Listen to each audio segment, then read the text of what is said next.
तो बात उस समय की है जब स्वामी विवेकानंद अपने लोकप्रिय शिकागो धर्म सम्मेलन के भाषण के बाद भारत वापस आ गए। अब उनकी चर्चा विश्व के हर देश में हो रही थी। सब लोग उन्हें जानने लगे थे। स्वामी जी भारत वापस आकर अपने स्वभाव अनुरूप भ्रमण कर रहे थे। इस समय वे हिमालय और इसके आसपास के क्षेत्रों में थे। एक दिन वो घूमते घूमते एक नदी के किनारे आ गए। वहां उन्होंने देखा कि एक नाव पर वह किनारा छोड़ चुकी है। तब तो वे नाव के वापस आने का इंतजार में वहीं किनारे पर बैठ गए। एक साधु वहां से गुजर रहे थे। साधु ने स्वामी जी को वहां अकेला बैठा देखा तो वह स्वामी जी के पास गए और उनसे पूछा, तुम यहाँ क्यों बैठे हो? स्वामी जी ने जवाब दिया, मैं यहाँ नाव का इंतजार कर रहा हूँ। साधु ने फिर पूछा, तुम्हारा क्या नाम है?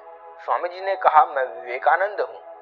साधु ने स्वामी जी का मजाक उड़ाते हुए कहा कि अच्छा, तो तुम वो विख्यात विवेकानंद हो जिसको लगता है कि विदेश में जाकर भाषण दे देने से तुम बहुत बड़े महात्मा साधु बन सकते हो। स्वामी जी ने साधु का कोई जवाब नहीं दिया। फिर साधु ने बड़े ही घमंड के साथ नदी के पानी के ऊपर चलकर अपनी शक्ति का प्रदर्शन किया।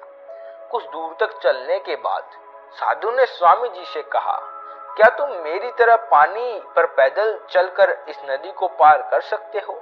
स्वामी जी ने बहुत ही आदर और विनम्रता के साथ साधु से कहा, इस बात में कोई शक नहीं है कि आपके पास बहुत ही अद्भुत शक्ति है, लेकिन क्या आप मुझे यह बता सकते हैं कि आपको यह असाधारण शक्ति प्राप्त करने में कितना समय लगा?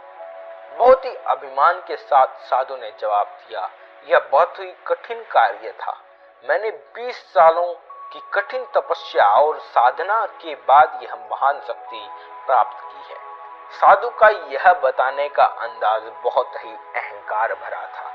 यह देखकर स्वामी जी बहुत ही शांत स्वर में बोले, आपने अपनी जिंदगी के 20 साल ऐसी विद्या को सीखने में बर्बाद कर दिए जो काम एक नाव 5 मिनट में कर सकती है। आप ये 20 साल निर्धन बेसहारा गरीबों की सेवा में लगा सकते थे या अपने ज्ञान और शक्ति का प्रयोग देश और देशवासियों की प्रगति में लगा सकते थे, परंतु आपने अपने 20 साल सिर्फ 5 मिनट बचाने के लिए व्यर्थ कर दिए। ये कोई बुद्धिमत्ता तो नहीं है। साधु सिर झुकाए वहां खड़े रह गए और स्वामी जी नाव में बैठकर नदी के दूसरे किनारे चले गए।